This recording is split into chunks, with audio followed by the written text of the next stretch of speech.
तेव्हाचे काही छायाचित्र प्रसिद्ध झाले होते की रात्री अहमद पटेलच्या घरी एक गाडी चालली आहे, त्याच्यात पृथ्वीराज चव्हाण आणि मुंडे बसलेले आहेत. असं एक ते गाडीचा फोटो पण तेव्हा प्रसिद्ध झाला होता. प्रश्न असा आहे की हां. सोनिया गांधी जर तेव्हा म्हणत असतील हां. की एखाद्या व्यक्तीला पक्षात घेऊन मंत्री करायचंय, तर मनमोहन सिंग खरंच त्याला नकार देऊ शकत अशी होते. तेव्हा ते चित्र नव्हतं. म्हणजे धनंजय मुंडेंना असं वाटत होतं की आपल्याला आमदारकी मिळावी, तर ते गोपीनाथ मुंडेंनी सांगितलं की मी द्यायला तयार आहे, पण नितीन गडकरी काय ते फार तयार नाही. मग ते धनंजय मुंडे दिल्लीला गेले आणि ते गडकरींना भेटले. राज्य भाजपमध्ये सगळे जे निर्णय व्हायचे ते मुंडे महाजनांच्या संमतीनेच व्हायचे. त्यामुळे अनेक जण दुखावले गेले होते, काही नेते. आता काही जणांची नावं घेण्यात बरोबर नाही आताच्या ह्याच्यात, पण ते आता जे काही ऍक्टिव्ह आहेत त्याच्यामध्ये मला वाटतं मी आणि तेच होतो, असे समोरासमोर बसलो होतो आणि संभाजी निलंगेकर पाटील होते तेव्हा. तर मी म्हटलं काय हो साहेब, काय चित्र काय आहे?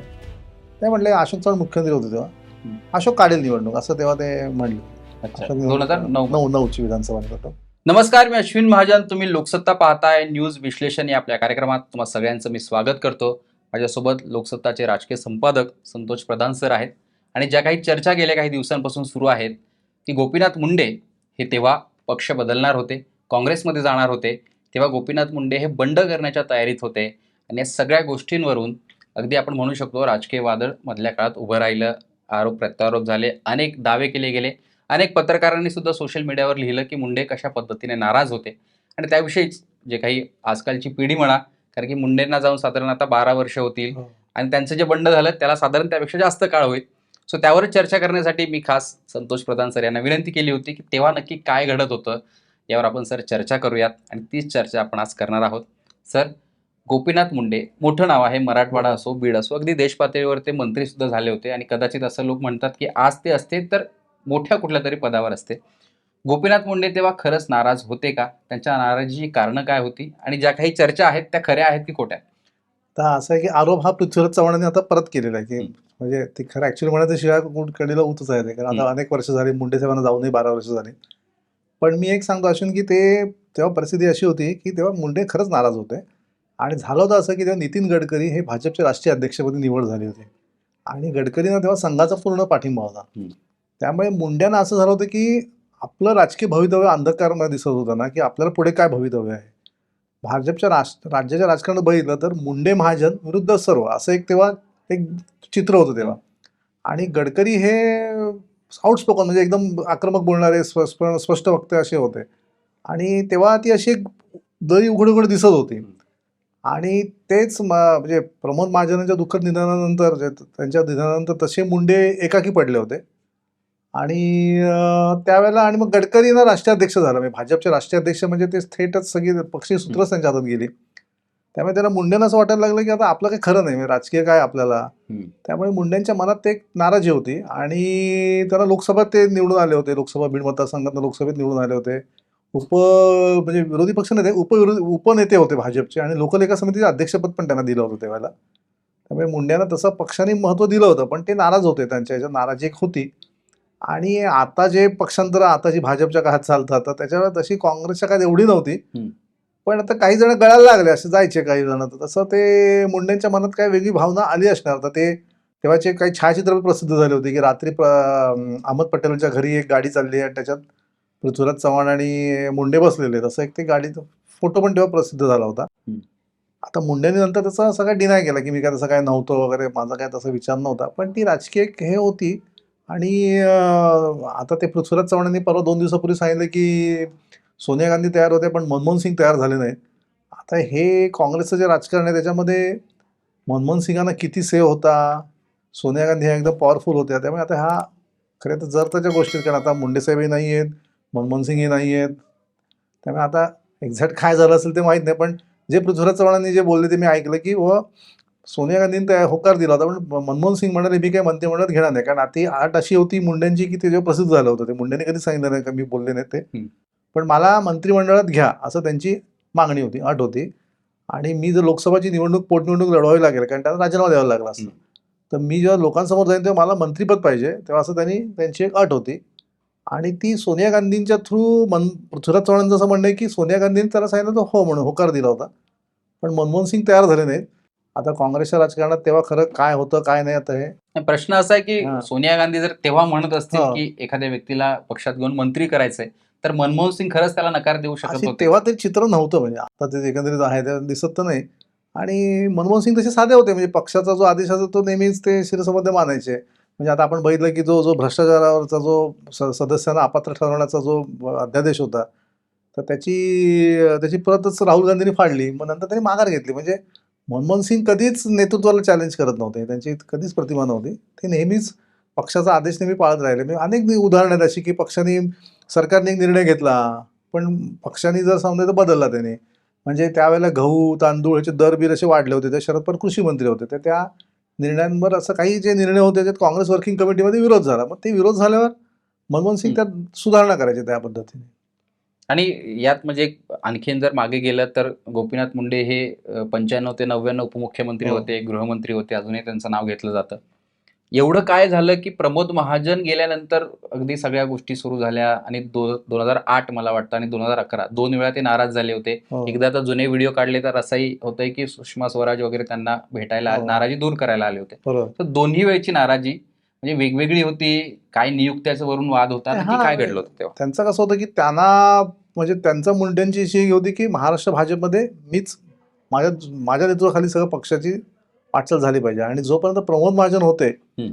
तोपर्यंत ते मुंड्यांना सगळं सांभाळून घेत होते आणि महाजन मुंडे ही जोडीच होती त्यावेळेला. म्हणजे कसं, की मुंडेंचं आणि त्यावेळेला तर 90 सालानंतर म्हणजे मुंडे एकदमच पीकला गेले होते. कारण त्यांनी जे आरोप केले शरद पवारांवर, हं. की शरद पवारांबरोबर गुंडवृत्तीचे लोक विमानातनं आले किंवा त्यांनी पप्पू कलानी, हितेंद्र ठाकूर जे सगळं रान पेटवलं. त्यामुळे मुंडेंचं नेतृत्व त्यावेळेला एकदम वरच्या परिचयावर होतं आणि नंतर मग काय झालं, प्रमोद महाजनांच्या निधनानंतर ते जरा थोडेसे एकाकी पडल्यासारखं झालं आणि राज्य भाजपमध्ये कसं असतं, राजकारणामध्ये हिशोब चुकते करण्यासाठी बरेचसे टपून बसलेले असतात.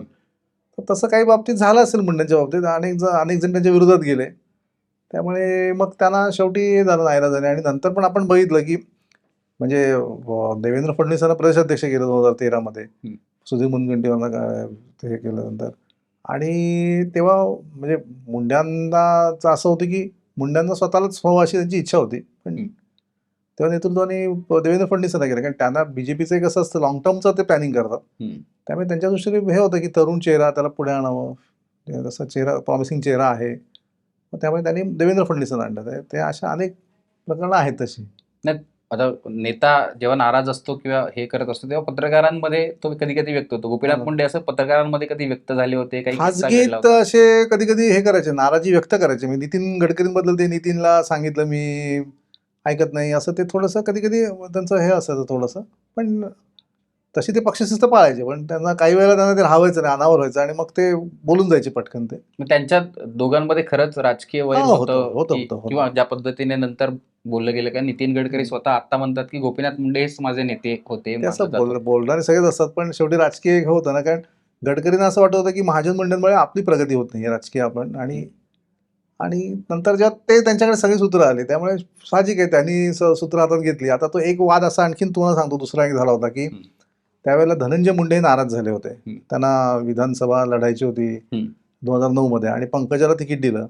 त्यामुळे धनंजय मुंडे नाराज झाले. धनंजय मुंडेंची आमदारकीची तेव्हा फार इच्छा होती आणि परळीतले सगळे व्यवहार ते सांभाळायचे. म्हणजे मुंडे साहेबांची निवडणूक, हं. विधानसभेची निवडणूक, बीड लोकसभा मतदारसंघ किंवा नगरपालिका जे काय तिकडचं सगळं राजकारण ते धनंजय मुंडे त्यांचं बघायचे.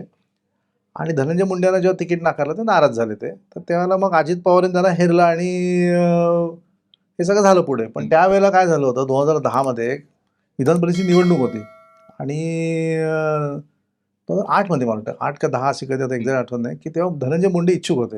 हं. आणि धनंजय मुंडेंना असं वाटत होतं, की आपल्याला आमदारकी मिळावी. तर ते गोपीनाथ मुंडेंनी सांगितलं, की मी द्यायला तयार आहे, पण नितीन गडकरी काय ते फार तयार नाहीयेत. हं. मग ते धनंजय मुंडे दिल्लीला गेले हं. आणि ते गडकरींना भेटले किंवा मला आमदार व्हायचं आहे आणि विधान परिषदेचं तर तुमचा आशीर्वाद असून दे. तर म्हणे आहे तू बघ म्हणजे फक्त म्हणाले असं आहे, की ही जी जागा आहे ती मला गोपीनाथ मुंडेंनी सांगितल्याशिवाय माझा काय ते करता येणार नाही. कारण शेवटी त्यांचा तू पुतण्या आहेस. आणि ते असं टोलवाटोलवी झाली होती. म्हणजे ते आहे म्हणजे तेव्हाचं एक ते उदाहरण आहे आणि ते धनंजय मुंडेंनीच त्याला पुष्टी दिली होती, की हे असं झालं होतं म्हणून.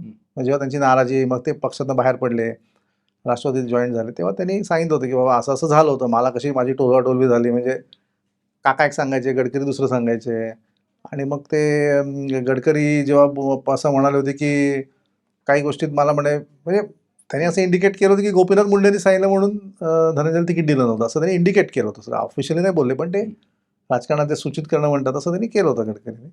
तर तेव्हा असे अनेक त्यांचे क्लॅशेस होते तसे. आता 2009ची जर गोष्ट काढली तर गोपीनाथ मुंडे तोपर्यंत राज्यातच आमदार होते हो. आणि काम करत होते. हो 9 मध्ये लोकसभा त्यांनी लढवली, हो केंद्रात गेले. गडकरी सुद्धा तेव्हा केंद्रात होते. तर गोपीनाथ मुंडेंचं केंद्रात जाण्यामागे स्वतःचा निर्णय होता त्यांचा, की तिथे काही वेगळं त्याचं नाही, त्यांचा समीकरण स्वतःचा होतं? निर्णय होता. कारण त्यांना असं लक्षात यायला लागलं होतं की काय आता महाराष्ट्रात परत सत्ता लगेच येत नाही असं त्यांना दिसलं होतं. तेव्हा दिल्लीत जाऊन आपण थोडंसं राष्ट्रीय राजकारणात त्यांना ते एक ओबीसी एक लीडर असं त्यांना एक स्वतःची प्रतिमा हे करायची होती. त्यामुळे त्यांनी राष्ट्रीय राजकारणात लोकसभा लढवण्याचा निर्णय त्यांनी स्वतः जाहीर केला होता तेव्हा. आणि शेवटी मुंडेंचा निर्णय अंतिम असायचा, कारण पक्षामध्ये त्यांनाच हे झालं होतं त्यामुळे. नाही, म्हणजे मुंडेंचा निर्णय अंतिम असायचाच किंवा ते पण त्यांची निर्णय, स्वतःची इच्छा होती तेव्हा लोकसभा लढण्याची. पण तरीही पक्ष नेतृत्वात किंवा पक्षातीलच काही लोक त्यांना अशा पद्धतीने अडचणी आणण्याचा प्रयत्न का करत होते? म्हणजे आता ते कसं आहे, मी मगाशी म्हटलं तसं जुने हिशोब चुकते करण्यासाठी. कारण काय होतं, मुंडे महाजनांच्या काळामध्ये कोणालाच से नव्हता. राज्य भाजपमध्ये सगळे जे निर्णय व्हायचे ते मुंडे महाजनांच्या संमतीनेच व्हायचे. त्यामुळे अनेक जण दुखावले गेले होते काही नेते. आता काही जणांची नावं घेण्यात बरोबर नाही आताच्या ह्याच्यात, पण ते आत्ताचे काही ऍक्टिव्ह आहेत त्याच्यामध्ये आणि दुखावले गेले होते. तर त्यांनी ते सगळे लगेच गँगअप झाले होते ना विरोधात मुंडेंच्या. पण मुंडेंचं एवढं वलय मोठं होतं की पक्षाला गुडघे टेकायला त्यांनी दोनदा लावलेलं आहे, की म्हणजे गुडघे टेका असं नाही. आता कसं आहे, नाराजी जा म्हटलं की बाबा चला नाराजी दूर करायला असं गुडघे टेकणं असं बरोबर नाही म्हणणं. ते आता कसं आहे की बाबा सुषमा स्वराज एकदा भेटायला नमतं गेला, घ्यायला नमतं घ्यायला. आता कसं एखादा नाराज झाला की त्याची नाराजी दूर करण्यासाठी नेतृत्व करण्याला भेटायला बोलवलं जातं किंवा त्याची भेट घेतली जाते असं होतं. तर तसं ते एक प्रकार झाले होते ते. पण 2014चं आपण जर महाराष्ट्रातलं समीकरण घेतलं, त्यात महायुती हा एक मोठा हो. विषय होता. रामदास आठवले, विनायक मेटे, महादेव जानकर, राजू शेट्टी. याचं श्रेय गोपीनाथ मुंडेंचंच होतं की आणखीन नाही, काही? मुंडेंचंच होतं ते, मुंडेंचंच होतं. आणि 14 साठी कसं झालं होतं की एक वातावरण तयार झालं होतं. लोकसभेच्या वेळेला जे 2013 पासून जे वातावरण निर्मिती झाली ना, तर ती झालीच होती महाराष्ट्रामध्ये. त्यामुळे फक्त असं आहे की ते नेतृत्व कोणाकडे आलं असं, म्हणजे ते आता त्यांनी फडणवीसांकडे. दुर्दैवाने काय झालं, लोकसभेची निवडणूक झाली, काही दिवसातच ते मंत्री झाले आणि काही दिवसातच मुंडेंचं दुर्दैवी अपघाती निधन झालं. पुढे तो मुख्यमंत्रीपदाचा जेव्हा खरा जो इश्यू मुंडेसाहेब असते आणि तो झाला असताना, तेव्हा ते महाराष्ट्र बीजेपीमध्ये मग ती नाराजी प्रामुख्याने पुढे आली असती. कारण जर मुंड्यांना डावललं गेलं असतं मुख्यमंत्रीपदाच्या, तर ते नाराज झाले, साहजिक होतं. कारण त्यांचं म्हणणं होतं की मी पक्ष उभा केला आणि त्यामुळे त्यांना ते पुढे आता जर-तरवर बोलण्यात काही अर्थ नसतं, कारण त्यांचं अगोदर निधन झालं होतं. पण ते पंकजा मुंडेंनी नंतर जे स्टेटमेंट केलं की ज्या राज्याच्या जनतेच्या मनातील मुख्यमंत्री मीच, हे सगळं ते इंडिकेशन्स होतं. म्हणजे ते जर अच्छा. आणि एक गोष्ट अशी पण आपण म्हणू शकतो की गोपीनाथ मुंडे नाराज झाले 2011 म्हणा किंवा तो 11-12चा काळ किंवा नितीन गडकरी अध्यक्ष असताना. त्यानंतर पुन्हा राजनाथ सिंग आले होते. मोदी हे केंद्रात उमेदवार होतील असं वातावरण होतं. तेव्हा गोपीनाथ मुंडे पुन्हा बाउन्स बॅक झाले होते. कारण की 2014च्या निवडणुकीत जर आपण पाहिलं तर निर्णय ते स्वतः घेत होते बरोबर. किंवा ते मंत्री झाले होते, महत्वाचे मंत्री झाले होते. ग्रामविकास मंत्री हां, होते. तर नरेंद्र मोदींचा कार्यकाळ सुरू होणं केंद्रात वगैरे किंवा राष्ट्रीय पातळीवर, तेव्हा गोपीनाथ मुंडे बाउन्स बॅक झाले होते परत, की तो काळ कसा? नाही, असं होतं तेव्हा. म्हणजे प्रत्येक राज्यात तर त्यांनी नेतृत्वाला हे दिलं होतं ना प्रत्येक. कारण मोदींनाही स्वतःची ताकद निर्माण करण्यासाठी त्यांनाही पाहिजे होतं ना प्रत्येक. आणि महाराष्ट्र हे महत्त्वाचं राज्य, 28 लोकसभेच्या जागा. त्यामुळे त्यांनी तसं ते हे केलं होतं. जे तेव्हा त्यांनी फडणवीसांना महत्त्व दिलं होतं. आणि त्यावेळेला आपण बघितलं 2013-14च्या लोकसभेच्या अगोदर जेव्हा मोदी महाराष्ट्रात प्रचाराला यायचे, तर ते प्रत्येक ठिकाणी फडणवीसांना घेऊन फिरले होते. अच्छा. ते प्रदेशाध्यक्ष होते ना. आता मोदी स्वतः एकटे जातात, पण तेव्हा ते फडणवीसांना बरोबर घेऊन फिरले होते.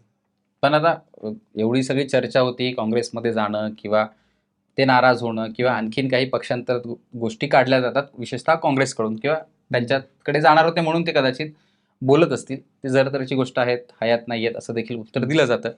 पण खरंच जर ते काही झालं असतं, घडलं असतं, काँग्रेसमध्ये गेले असते किंवा आणखीन काही झालं असतं, तर राजकारण बदललेलं असतं महाराष्ट्र. म्हणजे राजकारण नक्कीच मराठवाड्याचं चित्र बदललं असं. कारण कसं आहे, मुंडेंच्या मागे एक मोठा समाज होता, वंजारी समाज जो होता ना. आजच्या घडीला पंकजा मुंडे जे आहेत, तर त्या पंकजा मुंडेंच्या मागे एक मोठा समाज आहे.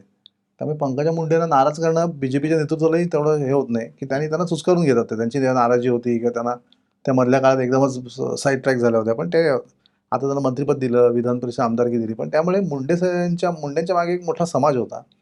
आणि ओबीसीचं त्यांनी बरोबर ती बांधणी केली होती. माधवचा जो प्रयोग मागे झाला होता, माधव वसंतराव भागवतांनी जो मागे केला होता, माळी धनगर असा, वंजारी, माळी धनगर वंजारी. तर तो आणि मुंडेंनी तो बरोबर पुढे हे केलं होतं तो बरोबर, आणि त्यांनी सगळेच समाज घटक त्यांनी बांधणी केली होती. आणि भाजपने एक पहिल्यापासून जर आपण बघितलं तर त्यांनी मराठा एक कन्सोलिडेट काँग्रेसकडे होतं, काँग्रेसनंतर राष्ट्रवादी शरद पवारांकडे. तर त्यांनी अशी ओबीसी आणि हे सगळी पहिल्यापासून ती एक बांधणी केलेलीच होती भाजपने, तर ती त्यांना फायदेशीर ठरली. आणि त्यात गोपीनाथ मुंडे यांनी ओबीसीचा जर विषय निघालाय तर पक्षाविरोधात देखील भूमिका काही घेतलेली उदाहरणं आहेत, की ओबीसीसाठी म्हणा किंवा आणखीन काय आहे. तर पक्षात तसं काय होतं का, की बंडखोर प्रवृत्तीचा एखादा नेता आपल्या पक्षात आहे किंवा असं काही? हा, म्हणजे तसं आता प्रत्येक पक्षाचं होतं ना, आता सगळे आपण बघतो शिवसेनेत आहे, काँग्रेसमध्ये आहे, पण पण तसं मुंडेंनी कधी पक्षाच्या असं हे नव्हतं केलं, म्हणजे पक्षाच्या विसंगत भूमिका अशी कधी घेतली नव्हती. पक्षाशी ते होते, पण त्यांना कसं स्वतःचं नेतृत्व हे त्यांना, हे महाराष्ट्रात आपलं नेतृत्व असं त्यांची एक भावना होती. पण ते नेतृत्व म्हणजे पक्षात स्वीकारलं जात होतं त्या काळात. पहिले झालं, मगाशी मी म्हटलं तसं महाजनांच्या काळापर्यंत झालं, नंतर मग काही वेळेला ते काही नंतर महाजनानंतर थोडंसं मुंडे एकटे पण पडले होते त्याच्यामध्ये. तर नक्कीच ज्या काही चर्चा मधल्या काळात सुरू होत्या, काँग्रेसमध्ये जाणं किंवा आणखीन त्यांना कुठली ऑफर देणं असेल किंवा ते नाराज असणं असेल, त्याची काही सरांनी उदाहरणं दिली. शेवटचा प्रश्न अगदी, मुंडेंचा तुमचा काही किस्सा आहे का, जो बाबा तुम्ही सांगू शकता, कधी काही भेट झाली होती किंवा आम्ही नेहमी भेटायचो, आणि अगदी सांगायचं तर 2009ची निवडणूक होती, आणि आम्ही तेव्हा दौऱ्यावर गेलो, नांदेड दौऱ्यावर, आणि येताना परळीला गेलो होतो. आणि फार गर्दी होती त्यांच्या बंगल्यात, त्यांच्या मुंड्यांकडे गर्दी फार असायची, नेहमी असायची. तर रात्री 1:30 वाजता 2 वाजता ते भेटले आम्हाला, काही होते पत्रकार होतो कधी का. आणि विधानसभेची निवडणूक जवळ होती, आली होती, पंकजा उमेदवार होती, पंकजाच्या प्रचाराला ते आले होते, कारण शेवटचे 2 दिवस ते प्रचाराला होते तिकडे. तर मी त्यांना विचारलं, तर त्यांना ते म्हटले, नाही आम्ही जिंकतोय म्हणून. असं प्रत्येक नेता सांगतो ना, की आम्ही हरतो, असं कोणी सांगत नाही. तर ते म्हटले आम्ही जिंकतोय म्हणून. आणि मग मला म्हटले बस इकडे.